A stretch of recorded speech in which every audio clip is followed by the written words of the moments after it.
আমার নবীর কাছে একজন সাহাবী আসলেন, এসে বললেন, নবীরে, আমাদের বাড়িতে, আমাদের এলাকায়, আমাদের মহল্লায় এক পরহেজগার নারী আছে, যিনি ফরজ নামাজের সাথে তাহাজ্জুদ পড়ে, চাশতের নামাজ পড়ে, কোরআন তেলাওয়াত করে, তসবিহ তাহলিল করে, পুরা জিন্দেগি শুধু আপনার রবের আল্লাহর জিকিরে ব্যস্ত থাকে।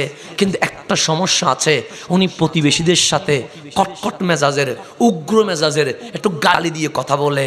আমার নবী বললেন, ফিন্নার, ওয়াহিয়া ফিন্নার, সে জাহান্নামী, সে জান্নাতে যেতে পারবে না। কারণ নামাজ থাকতেই পারে, রোজা থাকতেই পারে, হজ থাকতেই পারে, তাহাজ্জুদ থাকতেই পারে, যে আল্লাহর বান্দারে কষ্ট দেয় সে জান্নাত দেখতে পারে না।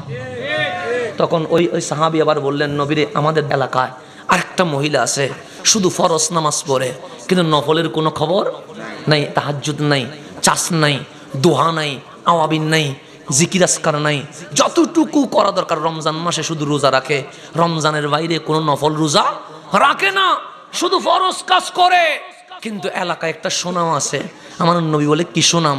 সো ওই ভদ্র মহিলা মানুষের সাথে ভালো ব্যবহার করে, তার ভালোবাসায়, তার ব্যবহারে মানুষ মুগ্ধ।